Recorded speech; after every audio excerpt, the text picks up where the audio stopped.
electric scooters. The number one thing they find is very expensive cell phones, folks, so please look after your phone around the river. Who lives in San Antonio? End of January, draining the river. Come on down, you'll see all those things and more, folks, on the bottom of the river, I promise you, okay? It's quite a sight.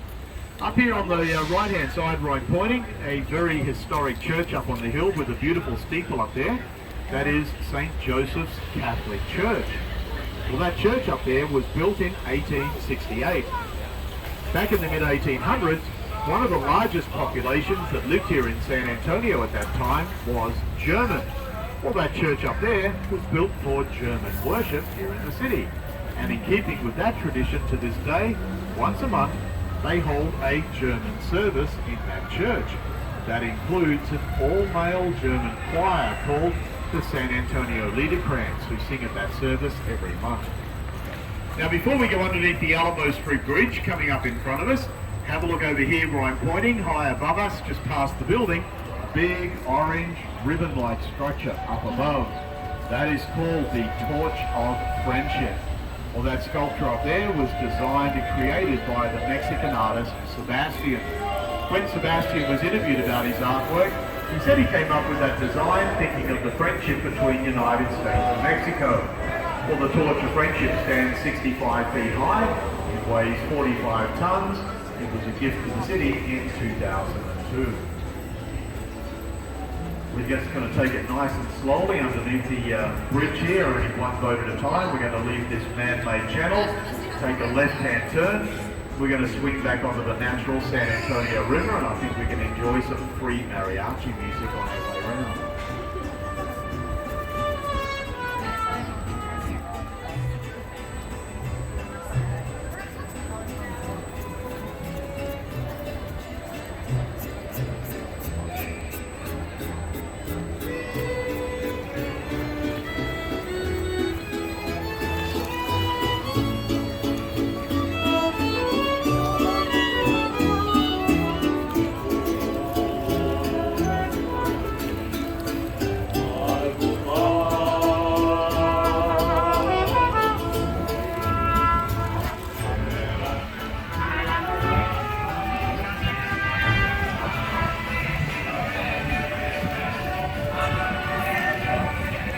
This hotel in front of us here, this is actually in the Guinness Book of Records because this hotel was actually built in two locations.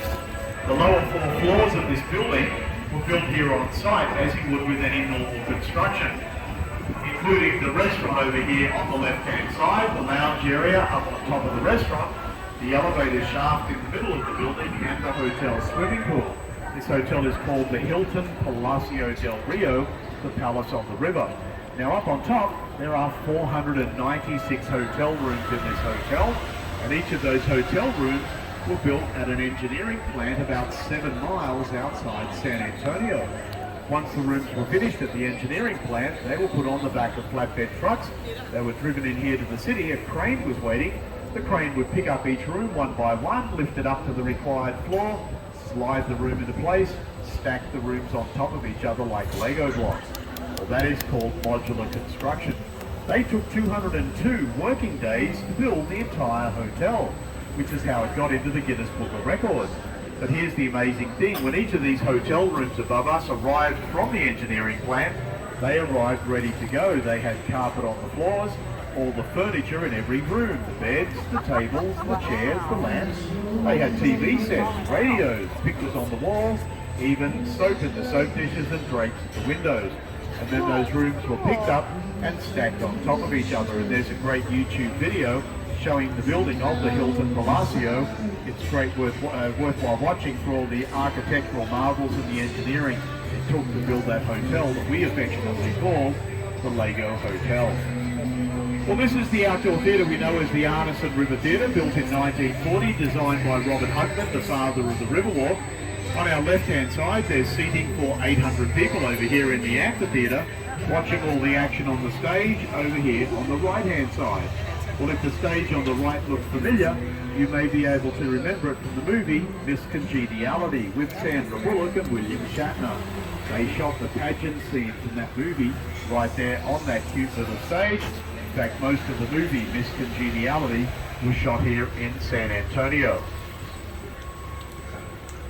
That beautiful little bridge, Rosita's Bridge, named in honor of a great singer here in San Antonio, Rosita Fernandez. During her lifetime, she performed on that stage back there hundreds of times, and she also sang for popes and presidents, even singing at Jimmy Carter's inauguration in 1977. That bridge was named after Rosita Fernandez in 1982.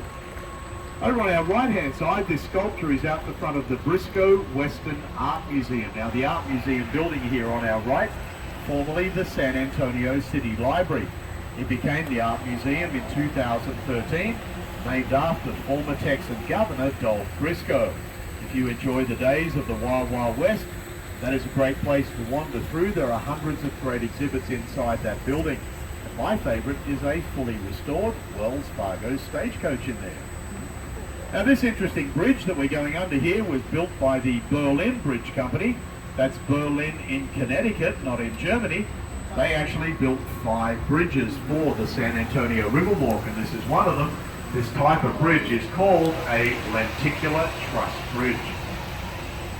Coming up on the right-hand side, underneath this giant cypress tree, this little area of land on our right, is a little island. It's a heart-shaped island and a very romantic spot on the river. This is known as Marriage Island. Well, on average, they have held about 300 weddings on that little island there every year.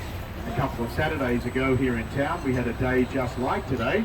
A beautiful day, lots of blue sky and sunshine. On that day, I counted 8 weddings on that island back there on that one day. A very popular place to get married in San Antonio. Now, back in the mid-1800s, there weren't too many bridges going over the San Antonio River. This bridge wasn't here. It was built in 1922. Also in the mid-1800s, not too many safe places where you could bring wagons and horses across the river either. But this was a good spot here because it was always very shallow in those days. There was a mill grinding the grain on the right. This part of the river came to be known as the Old Mill Crossing. Well, over here on the left-hand side of the boat, up above us, the building over here was in fact the tallest structure in San Antonio for about 60 years. And for many years, this building on our left was also the tallest building west of the Mississippi. It's called the Tower Life Building. Have a look right up the top of the building there on the left, underneath the flag, and on the corners of the building up above us, you might be able to spot the gargoyles hanging off the corners up there like rainwater spouts right up near the top of the building. Then once you find the gargoyles, just turn your attention to the wall next to us, go up a short way on the outside wall, a row of faces all the way along the side of the building looking down at us. Well, those faces looking at us from the building are called grotesque faces. Now, the building itself was built in 1929. It was built by 2 brothers, the Smith brothers, who were very superstitious. They didn't want to see any bad luck come to their brand new building in 1929. So as they were building it, they installed the gargoyles and the grotesque faces on their building in order to keep bad luck away from their pride and joy, and they thought that was a pretty good plan.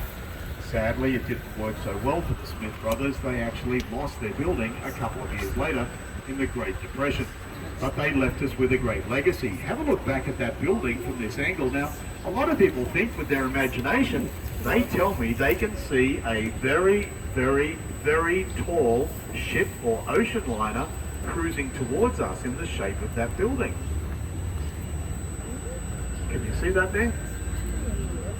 You're doing better than me. When I look at it, I just see a Ferris wheel. So everybody's imagination is different, I guess, right? This is a floodgate here in front of us, a fun part of the river for me. It's busy here, so I get to sound the horn on the count of 3. 1, 2, 3. Now, the natural San Antonio River, which we are on at the moment, takes a turn to the left, and it heads down to the Gulf of Mexico, a couple of 100 miles down in that direction. We are turning to the right, we're heading north. We're turning into a man-made channel. Well, this man-made channel, together with the floodgate we just came through behind us, plus another floodgate I'll show you up ahead soon, are all part of the flood control system here in San Antonio. When the floodwaters come swirling down the river from the north in front of us, the Riverwalk can be protected by closing that floodgate and the floodgate up ahead and then diverting all the floodwaters to the Gulf behind us. So the San Antonio Riverwalk as we know it, with all those beautiful little bridges and the outdoor theatre, is actually a flood control program, and it is the #1 tourist attraction in Texas. And if you take a look over my shoulder back at this bridge, you might be able to see all the padlocks that are on this bridge behind us. And those padlocks are on both sides of that bridge. There's a heck of a lot of them up there. This is called our Lovelock Bridge. When people get married in San Antonio, the tradition is they find their way back to our Lovelock Bridge with their better half and a padlock. They write their names and the date on their padlock, attach it to the bridge, and the custom is you then toss the key in the river. And that symbolizes eternal and everlasting love. A very popular activity there since about 2012. As I said, thousands of Lovelocks from that activity over the years. Directly in front of us, the natural San Antonio River up ahead. From here, the river winds its way northwards about another 4 miles further north. And as you can see, people like to take a stroll along the riverbank there. It's pretty easy going. It's a great opportunity to get some exercise and also to see more of our historic and beautiful San Antonio Riverwalk up close and personal. Now at this point we'll be taking a right-hand turn. We're going to leave this man-made channel, swinging around to the right and getting back onto the natural San Antonio River. Here's the other floodgate that I mentioned that protects the city. And when the floodwaters come down the river from the north, they just slide this floodgate down from up above. It seals off the river and stops the floodwaters going into the city to cause any damage. Well, the worst flood ever to hit San Antonio occurred 100 years ago. It was back in 1921. And in that flood, we are told that the floodwaters were 9 feet across the city streets. Well, that being the case, there's a city street directly in front of us. You imagine 9 feet of water over the top of that bridge. You'll get an idea of just how deep the floodwaters were going through this part of the city 100 years ago back in 1921. Well folks, it's a miracle I found my way back. We didn't get lost today. I hope you enjoyed the trip around the river. Hope you enjoyed those stories.